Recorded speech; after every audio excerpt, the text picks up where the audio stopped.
السلام علیکم۔ اللہ تعالیٰ نے ان باتوں کے ساتھ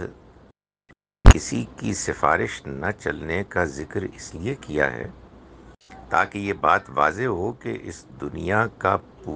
پورا انتظام صرف اور صرف اللہ کے ہاتھ میں ہے۔ اسی کا فیصلہ ہے کہ جو نافذ ہوتا ہے،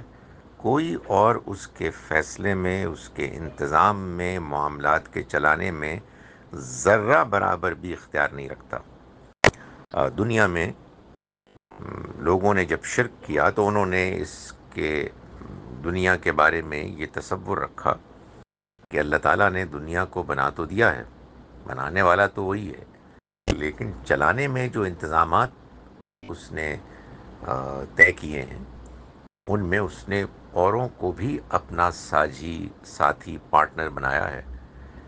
کہ وہ بھی معاملات چلاتے ہیں، اور ایسے بھی ہیں کہ جو اللہ تعالیٰ سے دوسروں کے لیے سفارش کرتے ہیں، ان کی بات مانی جاتی ہے، اور مل جل کے پھر نظام چلتا ہے۔ تو اللہ تعالیٰ نے اس بات کو بار بار واضح کیا ہے کہ اس کائنات کا بنانے والا اور اس کا چلانے والا ایک ہی خدا ہے، اور اس کے ہاں کسی کی سفارش کوئی حیثیت نہیں رکھتی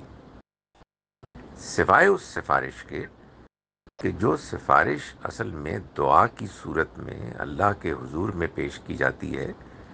جس کو کہ وہ اپنی حکمت کے ساتھ، اپنی حکمت کے پیش نظر میرٹ کی بنیاد پر قبول کرتا ہے۔ سو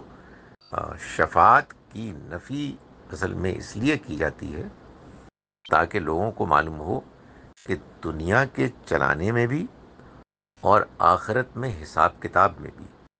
اللہ تعالیٰ کے ہاں سارے فیصلے اسی کے ہوں گے،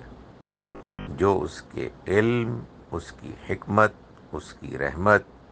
پر مبنی ہوں گے۔ سو کسی کو یہ غلط فہمی نہ ہو کہ دنیا کے معاملات میں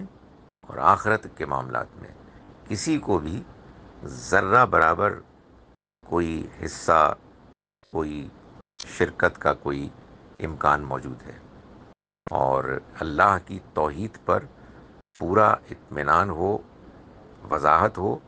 اور پھر اس کی عبادت کی جائے جیسے کہ اس کی عبادت کرنے کا حق ہے، اس کلیئرٹی کے ساتھ، اس یکسوئی کے ساتھ۔